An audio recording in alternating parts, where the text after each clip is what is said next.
Good morning everyone. Welcome back to my video. I'm here in my garden. Welcome back to my garden in our backyard. Instead of buying more garden bed, so yung ginawa ko is I just bought some soil, garden soil, at saka yung maliit na fence. So ito ang ginawa ko. Tina-transfer ko ang okra dito. May bunga na ang okra. Ang ganda ng flowers. So beautiful. Tapos I planted more plants that I have. I just transfer in to this. My flower, and that's a lemongrass. And okra, another flower, pepper,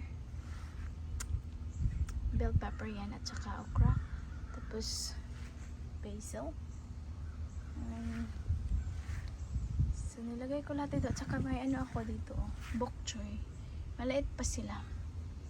And these are sweet potato, and also I have squash and saluyot. Ilagay ko dito ang saluyot. So yan ang ginawa ko. Okay naman siya. Tapos ang okra ko malaki na, tapos may bunga na finally. Pwede na siya i-harvest ang iba kasi malaki na siya. Ay, malaki na siya eh. See? Ito naman din maliit pa. Tsaka dito. Yung string beans ko, meron na ding more string beans. Tapos meron sa likod, malaki yan sa likod, pero mahirap i-video eh. Not sure kung makita ko dito. So, makita. Dito naman. Ito ang pinakamalaki na okra dito. Naunahan pa sa maliit. Yung malaki hindi pa, wala pang bunga. Tapos ang isang ano ko dito, ang palaya, wala pang bunga. Tapos ang malunggay. Shout out to Rose na nagtanim sa malunggay ko. Yan na malunggay. Tsaka ito naman, ako ang nagtanim. Malaki na siya. Pero malaki na, pagbili ko malaki na. So dito, papakita ko sa inyo ang palaya. Ay, tapos na yata. Ang ampalaya, ready to pick na yan eh. Maliit siya. Short ampalaya. Ang klase na ampalaya is short. Wala, may nakita akong string beans dito oh. Kasi may tinanim ako ng string beans dyan sa pot eh. Tingnan natin. Dito. Yung ano ko, peppers, marami pa ding bunga. Still producing fruit. May isang ampalaya, maliit pa. Ang isa namatay. So, tingnan natin ang wala, may nakita ko marami pala. Ano sila? Dalawang string beans. String beans. Ano natin dito para makita.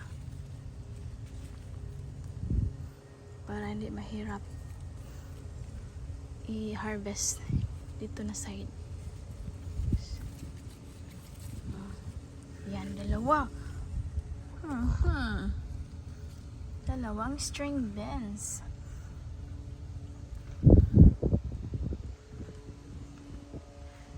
So, yan lang. At saka yung seedlings ko, strawberry, yung tinanim ko sa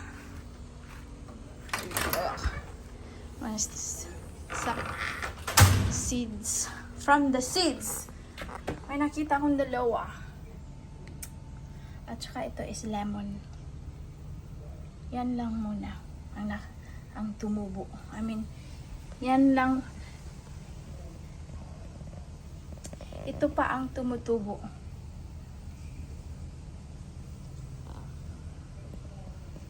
Tapos, ito naman ang okra. I mean, ang eggplant.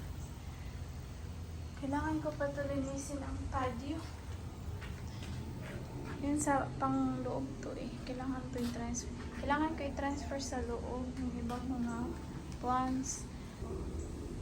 Tapos ang cherry tomato. May mga flowers na din. And my parsley. So that's all for today. Thank you so much for watching and see you on my next video. Bye everyone.